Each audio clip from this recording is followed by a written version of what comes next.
আসসালামু আলাইকুম সুপ্রিয় শিক্ষার্থীরা, আশা করি তোমরা সবাই সুস্থ আছো, ভালো আছো। দীর্ঘদিন পরে আবার তোমাদের সামনে হাজির হয়েছি। আজকে আমি তোমাদের সাথে আলোচনা করব সুলতান গিয়াসউদ্দিন ইয়োজ খলজি। সুলতান গিয়াসউদ্দিন ইয়োজ খলজি অত্যন্ত সাধারণ অবস্থা থেকে তার নিজের বুদ্ধি, সাহস এবং কূটনৈতিক জ্ঞানের সাহায্যে লখনৌতির সিংহাসন অধিকার করেছিল। বাংলার খলজি মালিকদের মধ্যে গিয়াসউদ্দিন ইয়োজ খলজি সর্বশ্রেষ্ঠ ছিলেন।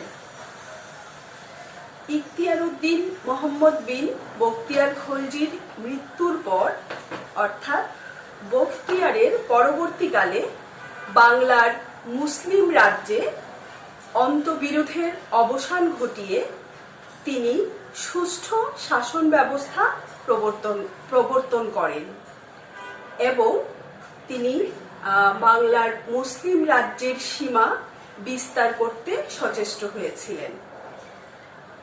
গিয়াসউদ্দিন ইয়োজের 15 বছরের শাসনকাল অর্থাৎ 1212 খ্রিস্টাব্দ থেকে 1227 খ্রিস্টাব্দ পর্যন্ত বাংলার মুসলিম রাজ্যের জন্য একান্ত প্রয়োজনীয় ছিল।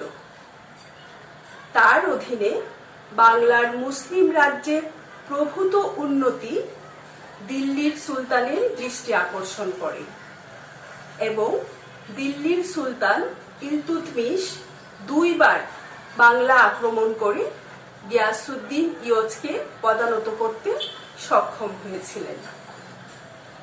প্রিয় শিক্ষার্থীরা, এবারে চলো আমরা একটু জেনে নেই সুলতান গিয়াসউদ্দিন ইয়োজ খলজির প্রাথমিক জীবন সম্পর্কে। গিয়াসউদ্দিন ইয়োজ খলজি আফগানিস্তানের গড়মসিরের অধিবাসী ছিলেন। তার পিতার নাম ছিল হোসেন। তিনি গাধার পিঠে ভারবাহী মালামাল আনা নেওয়ার কাজ করতেন। কথিত আছে যে একদিন তিনি কাজের ফাঁকে আহারের আয়োজন করছিলেন। ঠিক সেই সময় 2 জন দরবেশ তার কাছে আহার ভিক্ষা চায়। তখন গিয়াসউদ্দিন ইয়োজ খলজি নিজের খাবার দরবেশদ্বয়কে দিয়ে দেন। খাবার খেয়ে দরবেশদ্বয় অত্যন্ত সন্তুষ্ট হন এবং গিয়াসউদ্দিন ইয়োজ খলজিকে হিন্দুস্তানে আসার নির্দেশ দেন। দরবেশদ্বয় তাকে এমনও বলেছিলেন যে হিন্দুস্তানের যেই অংশে একজন মুসলমান শাসক আছে তাকে দরবেশদ্বয় ওই অংশ দান করেছিলেন। এই ঘটনা বা এই যে গল্প, এর সত্যতা নিরূপণ করা সম্ভব হয়নি। আসলে এর কোনো প্রয়োজনও নেই। তবে এই যে ঘটনা, এই ঘটনা থেকে আমরা একটা বিষয় সম্পর্কে স্পষ্ট ধারণা পাই যে গিয়াসউদ্দিন ইয়োজ খলজি আফগানিস্তানের অন্যান্য লোকদের মতো জীবিকার প্রয়োজনে, ভাগ্যের অন্বেষণে তিনি স্বদেশ ত্যাগ করে এবং ভারতবর্ষের দিকে অগ্রসর হন।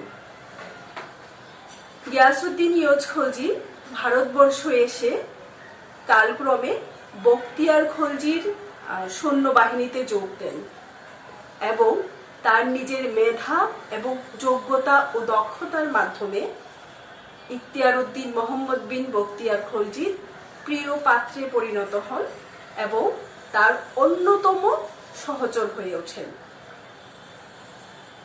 বখতিয়ার খলজি যখন বাংলা আক্রমণ করেন তখন গিয়াসউদ্দিন ইয়োজ খলজি তার সহযোগী ছিল বা সহচর ছিল। বখতিয়ার বাংলা বিজয়ের পর তার বিজিত অঞ্চলে শাসন ব্যবস্থাকে সুশাসন মানে বিজিত অঞ্চলে তিনি সুশাসন প্রতিষ্ঠা করতে চেয়েছিলেন। সেজন্য বখতিয়ার খলজি তার অধিকৃত এলাকাকে 3টি অংশে ভাগ করে এবং তার 3 জন সহচরের হাতে বা তিনজন বলা যায় যে সৈনিকের হাতে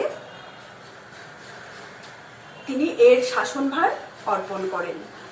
একজন ছিল শিরান খলজি, একজন আলী মর্দার, আরেকজন হচ্ছে হুসামুদ্দিন।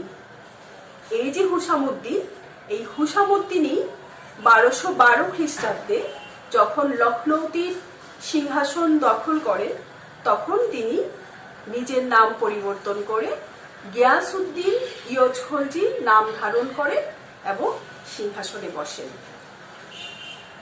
এই গিয়াসউদ্দিন ইয়জ খলজি অত্যন্ত বুদ্ধিমান ছিলেন।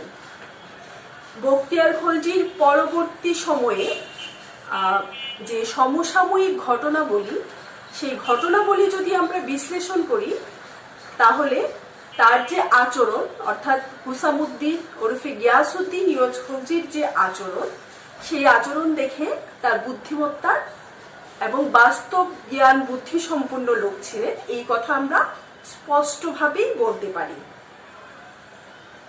তিনি বখতিয়ারের পর খলজি আমিরদের মধ্যে যে অন্তবিরোধ ছিল, তিনি সেই অন্তবিরোধের মধ্যে অত্যন্ত বুদ্ধিমত্তার পরিচয় দেন। আমরা যদি দেখি যে বখতিয়ার খলজির মৃত্যুর পরের ঘটনাগুলো কি ছিল। বখতিয়ার খলজির মৃত্যুর পর খলজি আমির যারা ছিল, অর্থাৎ খলজি মালিকদের মধ্যে অন্তবিরোধ চরম আকার ধারণ করে। কারণ প্রত্যেক আমির মনে করত যেহেতু তারা বখতিয়ারের সাথে বাংলা বিজয়ে অংশগ্রহণ করেছিল, সেহেতু সিংহাসনের উপর তাদের প্রত্যেকেরই দাবি আছে। বখতিয়ার খলজির মৃত্যুর জন্য আলী মর্দানকে অনেক আমির, খলজি আমিররাই দায়ী মনে করত। তাই খলজি আমিররা একত্রে মিলে শিরান খলজিকে নেতা মনে করেন। শিরান খলজির নেতৃত্বে আলী মর্দানের বিরুদ্ধে একটা যুদ্ধ হয়।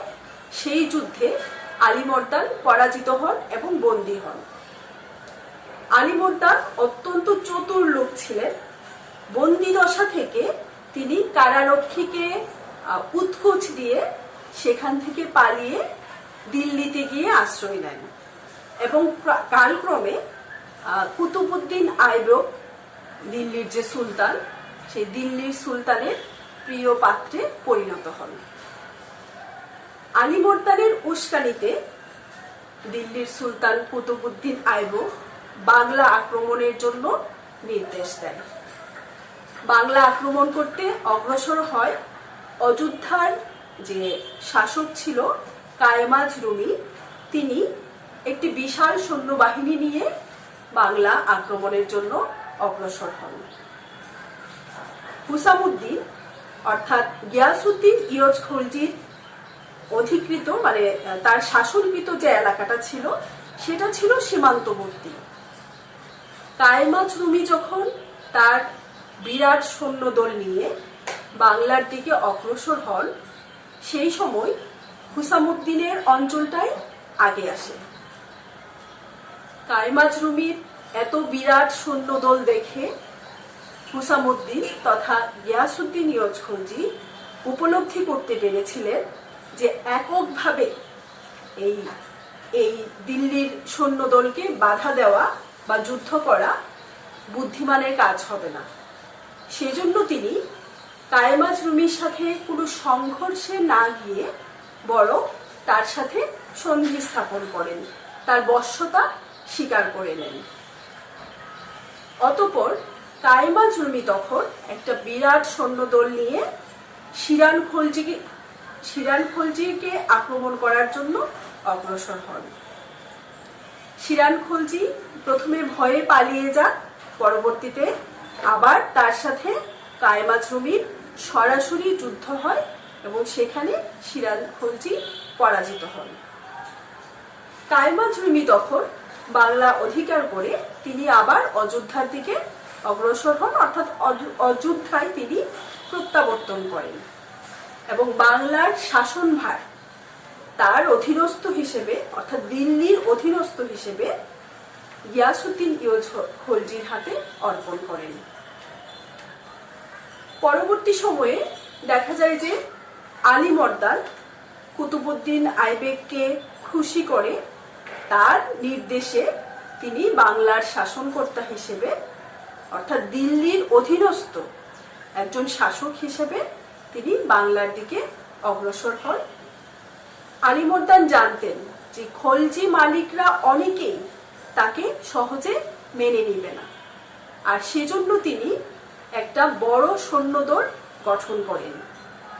এই বিরাট সৈন্যদল নিয়ে তিনি যখন লখনৌতির দিকে অগ্রসর হন, তখন হুসামউদ্দিন ইয়োজ খলজি অত্যন্ত বুদ্ধিমানের সাথে আলীবর্দীকে বাধা না দিয়ে বরং তিনি সিংহাসন ছেড়ে দেন।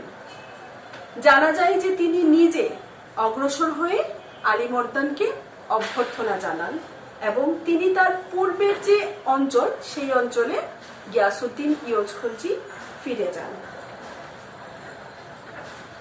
এই ঘটনা থেকে আমরা তার বুদ্ধিমত্তার পরিচয় পাই। গিয়াসউদ্দিন ইয়োজ খলজি আসলে সুযোগের অপেক্ষায় ছিলেন। আলীবর্দীর অত্যাচারে খলজি মালিকরা যখন অতিষ্ঠ, তখন এই খলজি মালিকরা আলীবর্দীকে সরানোর জন্য একত্রিত হয়। তখন গিয়াসউদ্দিন ইয়োজ খলজি ওই খলজি মালিকদেরকে নেতৃত্ব দিয়েছিল। ফলে আলীবর্দীকে খুব সহজেই খলজি আমিরদের সহায়তায় তাকে পরাজিত করা হয় এবং গিয়াসউদ্দিন ইয়োজ খলজি ওরফে হুসামউদ্দিন নিজের নাম পরিবর্তন করে গিয়াসউদ্দিন ইয়োজ নাম ধারণ করে এবং 1212 সালে তিনি লখনৌতির সিংহাসন অধিকার করেন। এইভাবে তিনি নিজের প্রাধান্য বজায় রাখতে সক্ষম হয়েছিলেন। গিয়াসউদ্দিন ইয়োজ খলজি ক্ষমতায় বসার পর প্রথম যে কাজটা করেছিলেন সেটা ছিল যে রাজধানী স্থানান্তর। তিনি দেবকুট হতে রাজধানী লখনৌতিতে স্থানান্তর করেন।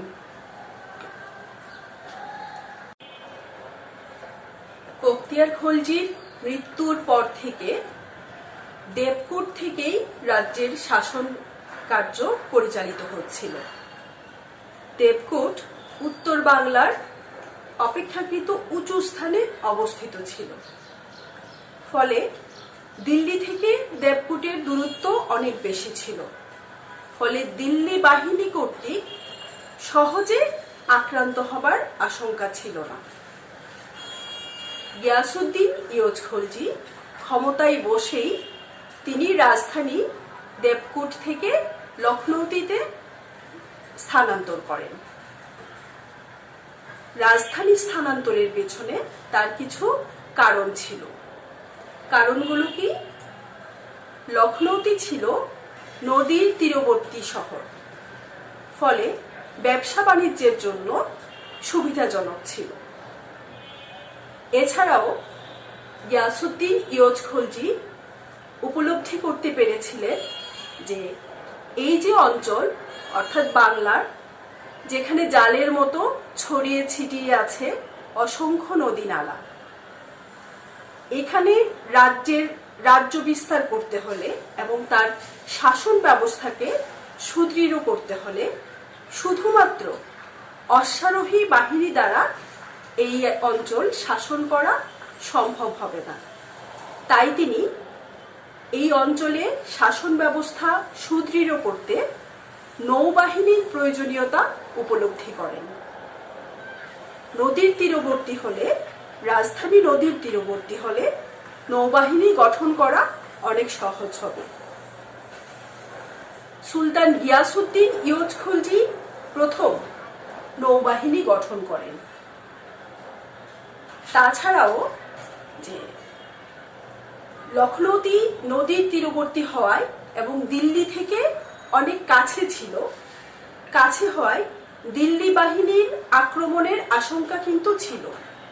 তারপরও গিয়াসউদ্দিন ইয়োজ খলজি দিল্লির আক্রমণের আশঙ্কা সত্ত্বেও রাজধানী লখনৌতিতে স্থানান্তর করেছিলেন।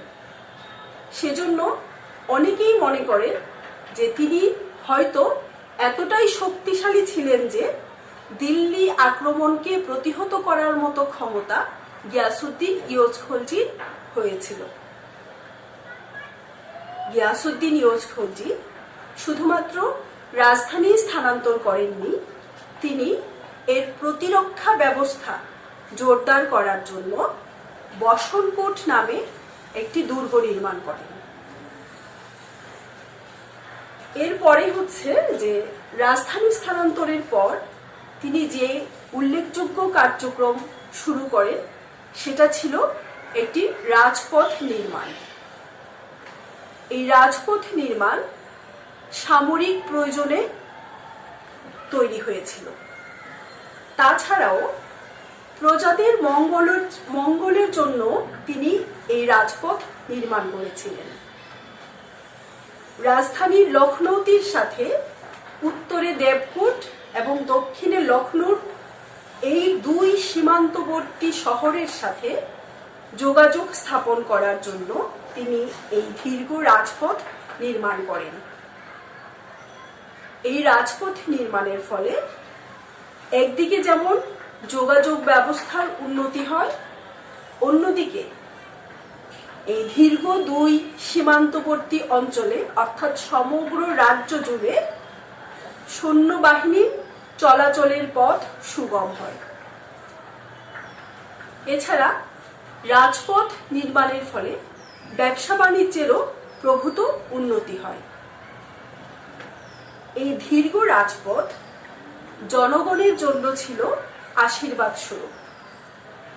কেননা তোমরা আগেই জানো যে এই অঞ্চল ছিল নদীমাতৃক।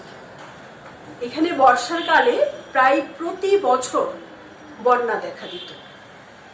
ফলে জনগণের মানে সাধারণ প্রজাদের অনেক ক্ষতি হতো, বিশেষ করে ফসলের অনেক ক্ষতি হতো, কৃষির মারাত্মক ক্ষতি সাধিত হতো। এই রাজপথটা অনেকটা বাঁধ হিসেবে কাজ করে। ফলে বার্ষিক বন্যার যে প্রকোপ, সেই প্রকোপ অনেকাংশেই হ্রাস পায়, কৃষির উন্নতি হয়, আর এর সুফল ভোগ করে সাধারণ প্রজাগণ। গিয়াসউদ্দিন ইয়োজ খলজি শুধু রাজপথই নির্মাণ করেননি, তিনি সমগ্র রাজ্য জুড়ে অসংখ্য সেতু নির্মাণ করেন। লখনৌতি এবং তার যে পার্শ্ববর্তী অঞ্চল ছিল সেই অঞ্চলগুলোকেও তিনি বার্ষিক বন্যার প্রকোপ হতে রক্ষা করেছিলেন। এছাড়া তিনি লখনৌতির 3 পাশে সুগভীর এবং সুপ্রশস্ত পরিখা খনন করেছিলেন। গিয়াসউদ্দিন ইয়োজ খলজির এই যে কার্যাবলী, এগুলোই প্রমাণ করে যে তিনি একজন সুশাসক ছিলেন। বাংলার মুসলমান শাসকদের মধ্যে গিয়াসউদ্দিন ইয়োজ খলজি প্রথম সুলতান যার মুদ্রা পাওয়া গেছে, এবং তার যে মুদ্রা, গিয়াসউদ্দিন ইয়োজ খলজির যে মুদ্রা, সেই মুদ্রায় বাগদাদের খলিফার নাম অঙ্কিত ছিল। তাছাড়াও নাসির আমিরুল মুমেনিন এবং কাসিম আমিরুল মোমেনিন উপাধি মুদ্রায় ব্যবহার করা হয়। এটা থেকে অনেকে মনে করেন যে ইয়োজ তার নিজ সার্বভৌম ক্ষমতা দৃঢ় করার জন্য বাগদাদের খলিফার কাছ থেকে সনদ লাভ করেছেন। কিন্তু অন্যান্য যে প্রাসঙ্গিক সূত্র, সেই সূত্রগুলো যদি আমরা পর্যালোচনা করি তাহলে দেখা যায় যে ইয়োজ খলজি বাগদাদের খলিফার কাছে সনদ লাভ না করেও খলিফার নামাঙ্কন করে তিনি মুদ্রা প্রচলন করেছিলেন। শুধুমাত্র গিয়াসউদ্দিন ইয়োজ খলজি যে এই কাজ করেছিলেন তা কিন্তু নয়। সমসাময়িক যারা ছিল, অর্থাৎ গজনির যে ঘুরি সুলতানরা ছিল তারা, এবং এমনকি দিল্লির যে সুলতান ইলতুৎমিশ তিনিও কিন্তু বাগদাদের খলিফার কাছ থেকে সনদ লাভ করার আগেই খলিফার নামে তারা মুদ্রা প্রচলন করেছিল। ইয়জ খলজিও হয়তোবা তাদেরই পদাঙ্ক অনুসরণ করে খলিফার সনদ লাভ না করেও খলিফার নামে মুদ্রা অঙ্কন করেছিলেন। ইয়জ খলজি নিশ্চিত ছিলেন যে দিল্লির সুলতান তার স্বাধীনতাকে সুনজরে দেখবে না, তাই অন্তত বাহ্যিকভাবে নিজের যে ক্ষমতা এবং নিজের সার্বভৌমত্ব প্রদর্শন করাই হয়তো তার উদ্দেশ্য ছিল। আর এই উদ্দেশ্যেই তিনি খলিফার নামাঙ্কিত মুদ্রা তিনি প্রচলন করেছিলেন। অনেক ঐতিহাসিক গিয়াসউদ্দিন ইয়জ খলজি যে স্বাধীন সুলতান ছিলেন সেটা মানতে নারাজ। অনেকেই মনে করে যে হয়তো গিয়াসউদ্দিন ইয়জ খলজি প্রথমে দিল্লির অধীনস্থ শাসনকর্তা ছিলেন, পরবর্তী সময়ে হয়তো কোনো সুযোগে তিনি স্বাধীনতা ঘোষণা করেন। তাদের যুক্তি হচ্ছে যে যেহেতু ইলতুৎমিশের নামাঙ্কিত মুদ্রা বাংলায় পাওয়া গেছে তাই তারা এই মত পোষণ করেন। কিন্তু গিয়াসউদ্দিন ইয়জ খলজির মুদ্রা বিশ্লেষণ করে দেখা যায় যে তিনি আসলে প্রথম থেকেই স্বাধীন সার্বভৌম ক্ষমতার অধিকারী ছিলেন। আমরা যদি একটু পেছনে তাকাই, যে আলীবর্দান যখন কুতুবউদ্দিন আইবেকের বশ্যতা স্বীকার করে দিল্লির অধীনস্থ শাসনকর্তা হিসেবে তিনি লখনৌতির সিংহাসনে বসেছিলেন। সিংহাসনে বসার পর যখন কুতুবউদ্দিন আইবেকের মৃত্যু হয় তখন দিল্লির আভ্যন্তরীণ গোলযোগ শুরু হয়, আর এই সুযোগে আলীবর্দানও নিজেকে স্বাধীন সুলতান হিসেবে ঘোষণা করেন। বখতিয়ার খলজি থেকে শুরু করে শিরান খলজি পর্যন্ত কেউ কিন্তু সরাসরি স্বাধীনতা ঘোষণা করেননি।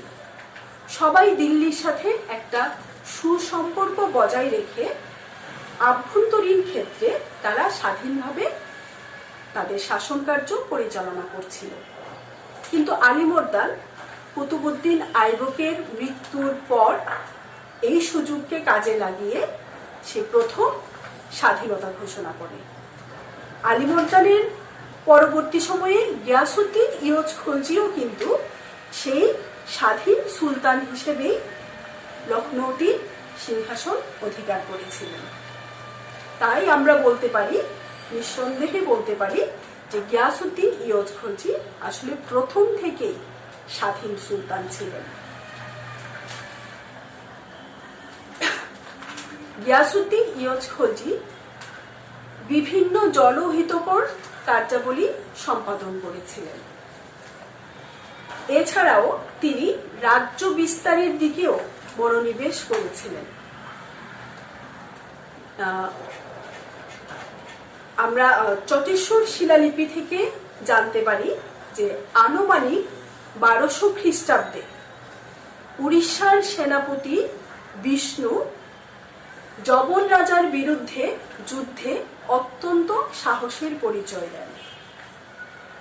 মিনহাজের মতে লখনৌতির দক্ষিণ প্রান্তের শহর, লখনৌতির মানে দক্ষিণ সীমান্ত শহর লখনৌ প্রথমে শত্রু কবলিত হয়, কিন্তু গিয়াসউদ্দিন ইয়জ খলজি তা পুনরুদ্ধার করে সেখান থেকে অনেক হাতি, ঘোড়া এবং অন্যান্য সামগ্রী অধিকার করেন। এমনকি ওই লখনৌ শহরে গিয়াসউদ্দিন ইয়জ খলজি নিজে আমির নিয়োগ করেছিলেন। মিনহাজ আরো বলেন যে উড়িষ্যার রাজা ইয়জ খলজিকে কর প্রদান করেছিলেন। তবে মনে করা হয় হয়তোবা তৃতীয় অনঙ্গ ভীমের অধীনস্থ সামন্ত রাজা বিষ্ণু ইয়জকে অর্থাৎ গিয়াসুদ্দিন ইয়জকে কর দিতে বাধ্য হয়েছিলেন। মিনহাজের বিবরণীতে গিয়াসুদ্দিন ইয়জ খলজির ত্রিহুত বিজয়ের কথা উল্লেখ আছে। ইয়জের ত্রিহুত জয়ের প্রমাণ অন্য কোথাও পাওয়া যায় না। শুধুমাত্র মিনহাজ উল্লেখ করেছেন যে ত্রিহুতের রাজা ইয়জকে কর পাঠাতে বাধ্য হয়েছিল। ভৌগোলিকভাবে যদি আমরা বিশ্লেষণ করি তাহলে দেখা যায় যে ত্রিহুতের পশ্চিমে ছিল দিল্লির মুসলিম রাজ্য, আর এর পূর্বে ছিল লখনৌতি মুসলিম রাজ্য। দুদিকেই ত্রিহুতের দুদিকেই শত্রু ছিল। তাছাড়া কর্ণাটকের যে রাজা অরিমল্লদেব, এই অরিমল্লদেবের মৃত্যুর পর ত্রিহুতে অন্তবিরোধ দেখা দিলে হয়তোবা এই সুযোগে গিয়াসুদ্দিন ইয়জ খলজি ত্রিহুত অধিকার করেন।